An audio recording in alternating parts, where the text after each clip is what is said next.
Hello hi നമസ്തേ നമസ്കാരം. ആദ്യം തന്നെ എല്ലാവരോടും ഒരു റിക്വസ്റ്റ്. ചാനൽ സബ്സ്ക്രൈബ് ചെയ്യാതെയാണ് നിങ്ങൾ ഈ വീഡിയോ കാണുന്നതെങ്കിൽ പ്ലീസ് ഇപ്പോൾ തന്നെ നമ്മുടെ സബ്സ്ക്രൈബ് ബട്ടൺ ഒന്ന് ക്ലിക്ക് ചെയ്ത് അതിൻ്റെ സൈഡിൽ കാണുന്ന ബെല്ലൈക്കൺ കൂടി ക്ലിക്ക് ചെയ്യുക. നമ്മൾ പല വ്യൂവേഴ്സും ഇനിയും സബ്സ്ക്രൈബ് ചെയ്യാത്തവരായിട്ടുണ്ട്. അപ്പോൾ വീണ്ടും റിക്വസ്റ്റ് ചെയ്യുകയാണ്, സബ്സ്ക്രൈബ് ബട്ടൺ ഇപ്പോൾ തന്നെ ചെയ്തെങ്കിൽ മാത്രമേ നമുക്ക് ഒരുമിച്ച് ഈ യാത്രയിൽ മുൻപോട്ട് പോകാൻ കഴിയുള്ളൂ.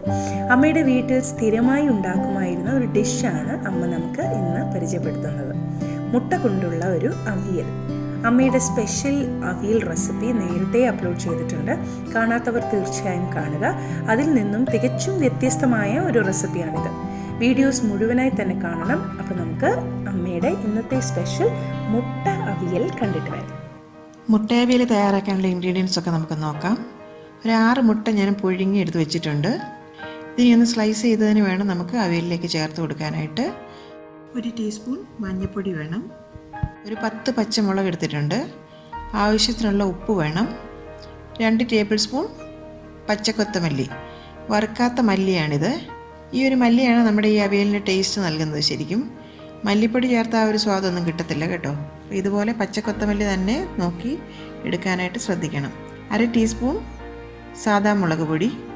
മുളക് പൊടി ഒട്ടും കൂടുതൽ വേണ്ട കേട്ടോ, അവിയലിൻ്റെ കളർ തന്നെ മാറിപ്പോകും. ചെറിയൊരു കളറിന് വേണ്ടിയിട്ടാണ് നമ്മൾ ഇത്രയും മുളക് പൊടി ചേർക്കുന്നത്. പച്ചമുളകാണ് ഇതിന് മെയിനായിട്ട് വേണ്ടത്. 2 കപ്പ് തേങ്ങ തിരുമ്മിയത്.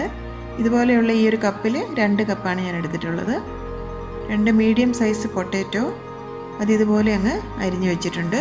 ഇതേ ഒരു സൈസിൽ വേണം നമുക്ക് മുട്ടയും സ്ലൈസ് ചെയ്തെടുക്കാനായിട്ട്. ഒരു 3 സവോള ഇതുപോലെ നീളത്തിൽ അരിഞ്ഞെടുത്തിട്ടുണ്ട്. ഒരു മീഡിയം തിക്നെസ്സിൽ അങ്ങ് അരിഞ്ഞെടുത്താൽ മതിയാകും. കൂടുതൽ കട്ടിയും വേണ്ട, എന്നാൽ തീരെ അങ്ങ് തിന്നാകുകയും വേണ്ട. പിന്നെ വെളിച്ചെണ്ണ ആവശ്യത്തിന് വേണം. വെളിച്ചെണ്ണ തന്നെ വേണം ഇത് തയ്യാറാക്കാനായിട്ട്. ഒരു 2-3 തണ്ട് കറിവേപ്പില. ഞാൻ എപ്പോഴും പറയുന്നത് പോലെ ഫ്രഷായിട്ട് ബാൽക്കണിയിൽ നിന്ന് പറിച്ചെടുത്ത കറിവേപ്പിലയാണിത് കേട്ടോ. കണ്ടാൽ തന്നെ നിങ്ങൾക്ക് അറിയാമായിരിക്കുമല്ലോ. അപ്പോൾ ഇനി പെട്ടെന്ന് തന്നെ നമുക്ക് അവിയൽ തയ്യാറാക്കിയെടുക്കാം. ആദ്യം തന്നെ ആ പച്ചമല്ലി നമ്മുടെ ഈ മിക്സിയുടെ ജാറിലേക്ക് ചേർത്ത് കൊടുക്കാം. ഇതിന് കൂടുതൽ അരവുള്ളതാണല്ലോ, അപ്പോൾ ആദ്യം തന്നെ ഇതൊന്ന് പൊടിച്ചെടുക്കണം. ഇത് കണ്ടില്ലേ, ഇപ്പം നന്നായിട്ട് പൊടിച്ചെടുത്തിട്ടുണ്ട്. ഇനി തേങ്ങ തിരുമ്മിയതോടുകൂടി ഇതിലേക്ക് അങ്ങ് ചേർത്ത് കൊടുക്കാം. സാധാ അവിയലിനൊക്കെ അരയ്ക്കുന്നതിലും കുറച്ചും കൂടി ഒന്ന് അരഞ്ഞ് കിട്ടണം കേട്ടോ. അതിലോട്ട് സവോള അരിഞ്ഞ് വെച്ചിരിക്കുന്നതിന് ഒരു 2-3 സ്ലൈസ് കൂടി അങ്ങ് ചേർത്ത് കൊടുക്കാം. ഇനി ഇതൊന്ന് അരച്ചെടുത്തിട്ട് വരാം. കണ്ടില്ലേ, ഈ ഒരു പരുവത്തിന് വേണം അരച്ചെടുക്കാനായിട്ട്. അവിയലിനൊക്കെ നമ്മൾ അരച്ചെടുക്കുന്നതിലും കുറച്ചും കൂടെ സ്മൂത്തായിട്ടുണ്ട് ഇത്. കുറച്ച് വെള്ളം ചേർത്തിട്ടാണ് ഞാനിപ്പോൾ ഇത് അരച്ചെടുത്തിരിക്കുന്നത്. ഇനി നമുക്കിതങ്ങ് മാറ്റി വെക്കാം. ഇനി അവിയൽ തയ്യാറാക്കാനായിട്ട് ഞാനൊരു പാൻ സ്റ്റവ് വെച്ചിട്ടുണ്ട്. അതിലേക്ക് 1 ടേബിൾ സ്പൂൺ വെളിച്ചെണ്ണ ഒന്ന് ചേർത്ത് കൊടുക്കാം. എണ്ണ നന്നായി ചൂടായി വന്നാൽ അതിലേക്ക് സവോള അരിഞ്ഞത് ചേർത്ത് കൊടുക്കാം. നന്നായിട്ടൊന്ന് ഇളക്കി കൊടുക്കാം. പച്ചമുളക് നമ്മൾ എടുത്ത് വെച്ചിരിക്കുന്ന ഒന്നങ്ങ് കീറി എടുത്തിട്ടുണ്ട്, അതുകൂടി ഇതിലേക്ക് അങ്ങ് ചേർത്ത് കൊടുക്കാം. ഒരു മീഡിയം ഫ്ലെയിം വെച്ചിട്ട് ഒന്ന് ചെറുതായിട്ട് വഴറ്റിയെടുത്താൽ മതി, കൂടുതൽ വഴറ്റേണ്ട ആവശ്യമില്ല. മഞ്ഞൾപ്പൊടി കൂടി നമുക്കങ്ങ് ചേർത്ത് കൊടുക്കാം.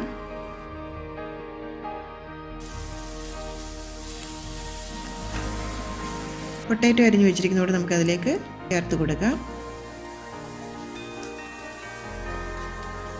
മുട്ട നമ്മൾ അവസാനം ചേർത്താൽ മതിയാകും. ആദ്യം നമ്മൾ പൊട്ടാറ്റോയോട് കൂട്ടിയിട്ട് വേവിച്ചാൽ ആ മുട്ടയൊക്കെ നന്നായിട്ടങ്ങ് ഉടഞ്ഞു പോകും. അതുകൊണ്ട് നമ്മൾ അരപ്പൊക്കെ ചേർത്ത് ഒന്ന് തിളച്ചതിന് ശേഷം വേണം നമ്മൾ മുട്ട ചേർത്ത് കൊടുക്കാനായിട്ട്. അതുകൊണ്ട് ആദ്യം നമുക്ക് ഈ കഷ്ണങ്ങളൊക്കെ ഒന്ന് വേവിച്ചെടുക്കണം. ഈ മീഡിയം ഫ്ലെയിമിൽ വെച്ചിട്ട് നന്നായിട്ടങ്ങ് ഇളക്കി കൊടുക്കാം. മുളക് പൊടിയും കൂടെ അതിലേക്ക് ചേർത്ത് കൊടുക്കാം. ആവശ്യത്തിനുള്ള ഉപ്പും കൂടെ ചേർത്ത് കൊടുക്കാം. വീണ്ടും നന്നായിട്ടങ്ങ് ഇളക്കി മിക്സാക്കണം.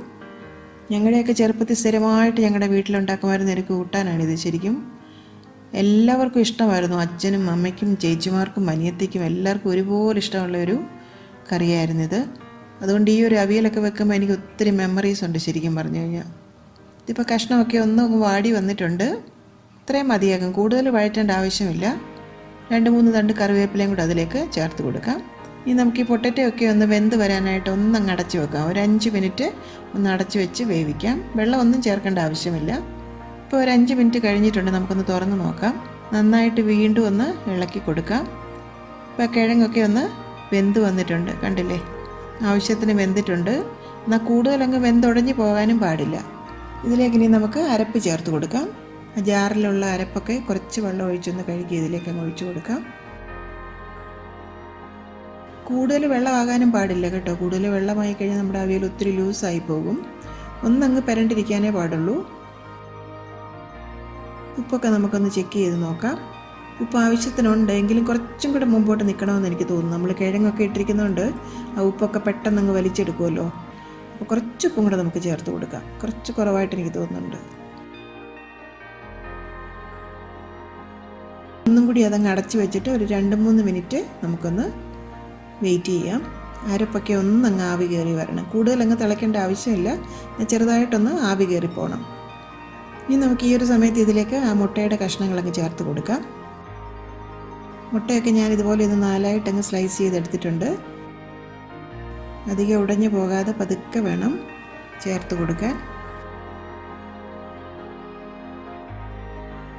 പതുക്കെ ആ തവി കൊണ്ടൊന്ന് ഇളക്കി അതങ്ങ് മിക്സ് ആക്കാം. മുട്ട അധികം ഉടഞ്ഞു പോകാൻ പാടില്ല, അതുകൊണ്ടാണ് നമ്മൾ അവസാനം ഇത് ചേർത്ത് കൊടുക്കുന്നത്. ശരിക്കും ഇതിനൊരു പച്ചക്കൊത്തമല്ലിയുടെ ആ ഒരു ടേസ്റ്റാണ് ഈ ഒരു അവിയലിന് പ്രത്യേകിച്ച്. പിന്നെ നമ്മൾ ആ വെളിച്ചെണ്ണ ഒഴിച്ച് ഗാർണിഷ് ചെയ്യുന്നതും ആ കറിവേപ്പിലയും എല്ലാം കൂടെ വരുമ്പോൾ നല്ലൊരു സ്വാദാണ്. ഇനി നമുക്ക് ആ തവി കൊണ്ട് ഇതുപോലെ അങ്ങ് ഒന്ന് വാരിപ്പൊത്തി വെക്കാം. കുറച്ച് വെളിച്ചെണ്ണ അതിൻ്റെ പുറത്തേക്കൊന്ന് തൂവി കൊടുക്കാം. ഒരു 2 കറിവേപ്പിലയും കൂടെ അതിൻ്റെ പുറത്തേക്ക് ചേർത്ത് കൊടുക്കാം. ഇനി ഇതുപോലെ ഇരുന്ന് അധികമുള്ള വെള്ളമൊക്കെ ഒന്ന് വറ്റി വരട്ടെ. തീരെ അങ്ങ് ഡ്രൈ ആയി പോകരുത് കേട്ടോ. ഒന്നങ്ങ് പെരണ്ട് വരുന്ന ഒരു പരുവമാകുമ്പോൾ നമുക്ക് ഫ്ലെയിം ഓഫ് ചെയ്യാം. തുറന്ന് വെച്ച് തന്നെ ഇതുപോലെ ഒന്ന് ആവി കയറ്റിയാൽ മതിയാകും.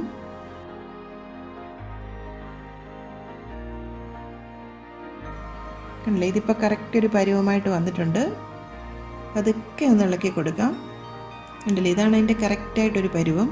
കഷ്ണങ്ങളൊക്കെ ഉടഞ്ഞു പോകാതെ പതുക്കെ ഒന്ന് ഇളക്കി കൊടുക്കുക.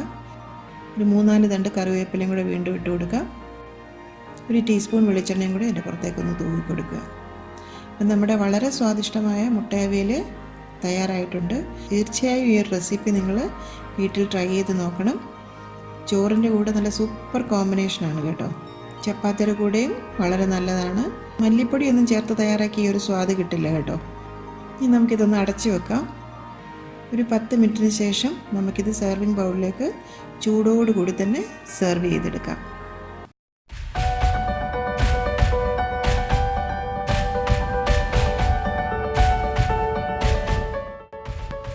കറി വിത്ത് അമ്മയിലെ അമ്മയുടെ ഇന്നത്തെ റെസിപ്പി നിങ്ങൾക്ക് ഇഷ്ടമായെന്ന് ഞങ്ങൾ പ്രതീക്ഷിക്കുന്നു. നിങ്ങളിൽ ഒരുപാട് പേര് ഈ റെസിപ്പീസ് എല്ലാം ട്രൈ ചെയ്ത് നോക്കി സക്സസ് ആയി എന്നറിയുന്നതിൽ ഞങ്ങൾക്ക് വളരെയധികം സന്തോഷം. നിങ്ങളുടെ ഫീഡ്ബാക്സും ഫോട്ടോസും എല്ലാം ഞങ്ങൾക്ക് വളരെയധികം വാല്യൂബിളാണ്. ഇതെല്ലാം കാണുന്നതിൽ ഞങ്ങൾക്ക് വളരെയധികം സന്തോഷവുമുണ്ട്. നിങ്ങൾ ആഗ്രഹിക്കുന്ന ഏതെങ്കിലും റെസിപ്പി അമ്മ വഴി കാണാൻ നിങ്ങൾക്ക് താല്പര്യമുണ്ടെങ്കിൽ ഞങ്ങളെ തീർച്ചയായും ഫീഡ്ബാക്സ് വഴി അറിയിക്കണം. ഞങ്ങൾ അത് ഞങ്ങളുടെ റെസിപ്പീസിൽ ഇൻക്ലൂഡ് ചെയ്യുന്നതായിരിക്കും. കറി വിത്ത് അമ്മ ഇതുവരെ സബ്സ്ക്രൈബ് ചെയ്യാത്തവരായ ആരെങ്കിലും ഉണ്ടെങ്കിൽ തീർച്ചയായും സബ്സ്ക്രൈബ് ചെയ്യണം. ഞങ്ങളുടെ റെസിപ്പീസ് ട്രൈ ചെയ്ത് നോക്കി നിങ്ങൾക്ക് ഇഷ്ടമാവുകയാണെങ്കിൽ തീർച്ചയായും വീഡിയോസ് ലൈക്ക് ചെയ്ത് ഷെയർ ചെയ്ത് ഞങ്ങളെ സപ്പോർട്ട് ചെയ്യണം. തുടർന്നും നിങ്ങളുടെ സപ്പോർട്ട് ഞങ്ങൾ പ്രതീക്ഷിക്കുന്നു. വീണ്ടും മറ്റൊരു റെസിപ്പിയുമായി വരുന്നവരെ നന്ദി. Good bye.